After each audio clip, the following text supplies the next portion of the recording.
Hello everybody and welcome to my channel, The Real Super Sam. Today is another comic book review and I hope you enjoy. The Legion of Superheroes is a group many have been wanting me to read about, and I asked, and none other than the YouTuber Gotham Rogues told me that if I wanted to start out well, to read Adventure Comics 352 and 353, which is also the first appearance of the Fateful Five. Right off the bat, I knew I would want to read something about the Fateful Five. They're one of my favorite Legion of Superheroes enemies that I've heard about. I like it even more because Superboy is on the cover, and you know how I love Superman stuff. I'm going to review part 1 today and part 2 later, so stay tuned for that. This is my first ever review of Superboy, and first time reading a Legion of Superheroes story, and I can't wait, so let's get to it. It starts with an astronaut being bored in space when suddenly it looks like the end of the world is coming. Back when we return and see the Legion of Superheroes going through and looking at science police enemies. They are called the Fateful Five, and the police have sent for help to the Legion of Superheroes. I must say the villains and reading about the criminals' powers and weapons and robberies were all fun and never got boring. My favorite at this moment has to be Validus. He's a complete enigma but super powerful, even Superboy doesn't want to fight him. After that, villain roll call, they all head off to rest. Then an alert sent by Superboy alerts everyone to me. There's a cloud that can take all the power from even the sun, and it's coming this way. The cloud is called the Sun Eater, and the Legion of Superheroes jump into action. But they figure they must team up with the Fateful Five to help them save the galaxy. Cosmic Boy goes and tells Tharok, and I love how Tharok's hideout is in space also.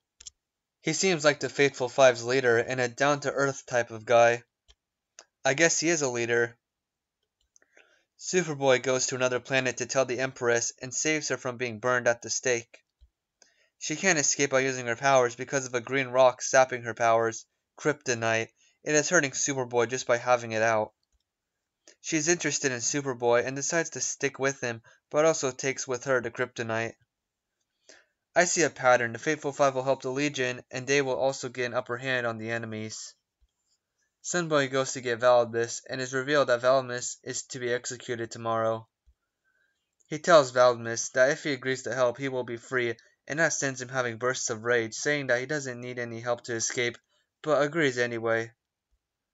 Princess Projectra goes and gets the Persuader, and Pharaoh Lad goes and gets Mano. It seems like the Legion of Superheroes are saving the Fateful Five's lives while recruiting them. Maybe in the next issue, they'll all get away without a battle. That is the end of the issue. I really like it, and I can't wait to read the next one.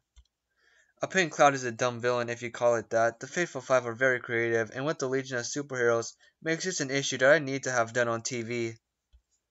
The Fateful Five in their first appearance stand out and are at least in the top 5 supervillains for them list. Each one is a very unique character, and I love the strange ties they have, like how Superboy and Emerald Empress are both weakened by kryptonite. Superheroes teaming up with supervillains must have been a new thing back when this was published in January 1967, and there weren't that many supervillain groups done, and this is perfect. It's done like so well. I like the Legion of Superheroes so far, but I like the Fateful Five even more. For everyone else but Superboy, it was one of my first times hearing about them. They all seem great, and I want to learn more about them. And once Tharok seems really interesting, I wonder how he'll be like taking orders from the Legion of Superheroes. I give this a 9 out of 10. There are some low moments with this story, but overall, it's an epic story, and I love and all of the Fateful Five members. I loved it. The next issue is sure to be better, a real 10 out of 10. Comment your thoughts down below, and please remember to like and subscribe. I hope you all enjoyed this little return to DC Comics. Bye guys, and have a good day.